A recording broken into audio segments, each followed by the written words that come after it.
Hello, এটা কিন্তু অনেকটা বেলা হয়ে গেছে। আজকেও দুপুরবেলা থেকে আমি ব্লগটা স্টার্ট করছি। তো দেখো এখানে গাছে কতগুলো বাদাম ধরেছিল। বাদাম গাছ দেখছো? বাদাম দেখে তো আমি পুরো আনন্দে আম পাগল হয়ে গেছিলাম। এত আনন্দ লাগছিল বাদামগুলো দেখে। বাদাম যেভাবে হয়েছে গাছে, এটা দেখে ভীষণ ভালো লাগছিল। বাদাম দেখো কত সুন্দর, আর খেতে না একদম যখন ভেজা বাদাম হয় সেরকম খেতে লাগছিল। তো দারুণ লাগছিল। তো গাছের যেটা জিনিস হবে সেটাই ভালো লাগে, তাই না? বাড়িতে নতুন, তো সবাই মিলে খুব আনন্দ লাগছে। সবাই মিলে সব বাদামগুলো একটা একটা করে সবাই খেয়েছি। আর দেখো এখানে আম, গাছে আম এখনও প্রচুর আছে। এই যে এগুলো গ্রামের বাড়ি থেকে এসছে, আর এগুলো সব আমাদের এই বাড়ির। আর তো দেখো প্রচুর আম এখনও পাড়া হচ্ছে। তাই দেখো এই দেখো আম পাড়ছে। এত আম, এগুলো আম্রপলি আম, হিমসাগরও অনেক অনেক আম আছে। তোমরা যারা যারা আম খেতে ভালোবাসো, এতদিনে আমাদের বাড়িতে এখনও চলে আসো, অনেক আম আছে। দেখো প্রচুর আম, হ্যাঁ সবাই চলে আসো, আম নিয়ে চলে যাও। তো দেখো কত আম, এত আম ফ্রিজে রাখতে হচ্ছে, নাহলে আম সত্ত্ব দিচ্ছে। আর তো রোদ তো নেই, এই অবস্থা। তো নাহলে পচে যাচ্ছে থাকতে থাকতে। এইরকম হচ্ছে আম নিয়ে, এত আম হয়েছে এবার। তো যাই হোক, দেখতে থাকো ভিডিওটা। আজকে হচ্ছে শুভ রথযাত্রা। সবাইকে শুভ রথযাত্রার শুভেচ্ছা। তো এখানে মা বসেছে দেখো পুজো করতে। আজ রথযাত্রা, জগন্নাথ দেবের। দেখো জগন্নাথ দেবের রথটা, এই দেখো এটা বাবুরের না খেলনা ছিল, ওই খেলনা না কেনা হয়েছিল রথের মেলা থেকে। তো সাজিয়ে রাখা হতো রথটাকে। তো ওটা মা হচ্ছে প্রতিবার হচ্ছে বের করা হয়। আর এই দেখো জগন্নাথ ঠাকুরকে এখানে বসানো হয়েছে, এই রথটাকে সাজানো হয়। আর এই দেখো, ওই দেখো আমাদের জগন্নাথ ঠাকুর ওখানে আছে, ওখানে পুজো দেওয়া হচ্ছে ঠাকুরকে। সুন্দর লাগছে বলো, জয় জগন্নাথ।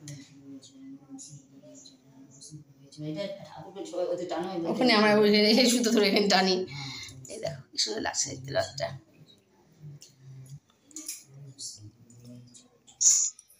আর এইখানে দেখো রিও সোনাও স্নান করে নিয়েছে। স্নান করার পর এখানে রথ টানছে, আজ আবার রথ টান। তো আস্তে আস্তে দেখো ও রথ টানছে এইভাবে সোনাটা। তারপর এখানে আমি পুজো করে নিলাম, মানে মা তো পুজো করেই নিয়েছে আগে, তারপরে আমরা এই রথটা আগে একটু টেনে নিচ্ছি। তো এই রথটা দেখো ভালোই হচ্ছে, এই রথটাকে টানলেও হয়ে যাচ্ছে। যাই হোক এই রথ টেনে নিলাম সবাই আমরা, খুব ভালো লাগছিল।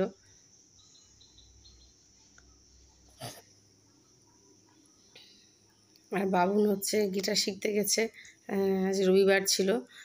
তো ও হচ্ছে গিটার করে এসে তারপরে ও রথ টেনেছে। আর তো সন্ধ্যাবেলা আমাদের এখানে রথ আসে, এখানে রথটার আবার সবার দড়িটা ধরার চেষ্টা করে। তো সবাই একটু দড়ি ধরি, প্রচুর লোক হয় বাইরে।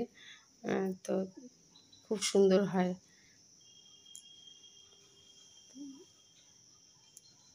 এভাবে আমি একটু ধূপ প্রদীপ দেখিয়ে নিচ্ছি।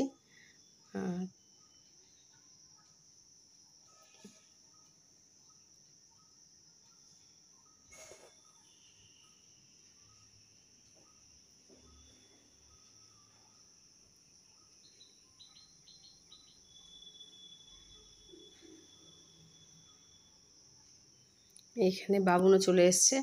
বাবুনকে বললাম তুই একটু টেনে নে বাবা রথটা। তো দেখো ছোট রথ তো, ফুল টুলগুলো না পড়েই যাচ্ছে।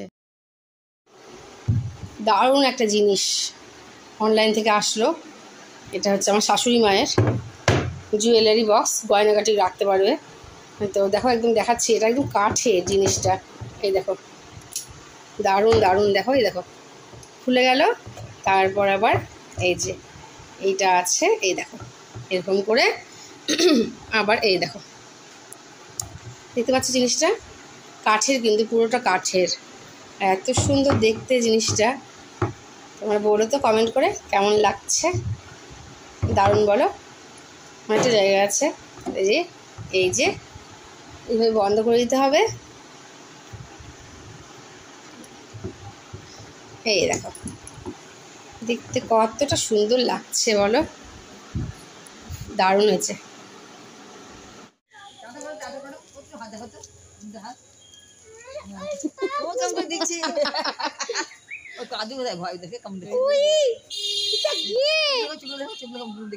ভিডিও দেখো কেমন করছে কয়টুকু পা কি ছোট পা কি সুন্দর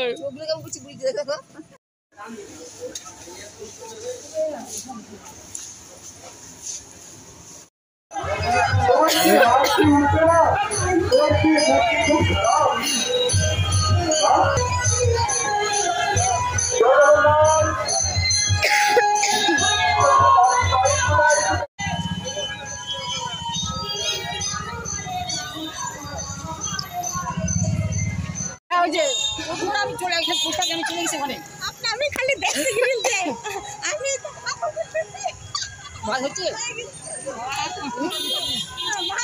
আমরা যাই বসে পড়বে এই যে এখন আমি ভাজছি আলু ভাজা ঠিক আছে এই যে আলু আর ঢেঁড়স ভাজা আলু ভাজা ঢেঁড়স ভাজা এর ভাত আছে ডাল সবজি এই যে আছে এখানে দিয়ে রাত্রে খাওয়া দাওয়া হবে এতক্ষণ রথের দড়ি ধরার জন্য এতক্ষণ আমরা অনেকক্ষণ দাঁড়িয়েছিলাম রাস্তায় আবার বাড়িতে আসছি এখন দেখছি 9:30 বাজে এখন আমরা দড়ি ধরলাম রথের এই তো হলো এখন হবে খাওয়া দাওয়া জোগাড় হচ্ছে বাচ্চাগুলো আগে খাওয়াবো সারাদিন শোয় না একটুও ওদেরকে এখন খাইয়ে দেয় একটু এখন বিছানায় উঠুক তো ভালো লাগলো কেমন লাগলো তোমাদের সারাদিনের ব্লগটা অবশ্যই কমেন্ট করে জানাবে ভালো লাগলে লাইক শেয়ার সাবস্ক্রাইব করে দেবে আর পাশে থাকা বেল আইকনটি প্লিজ ক্লিক করে দেবে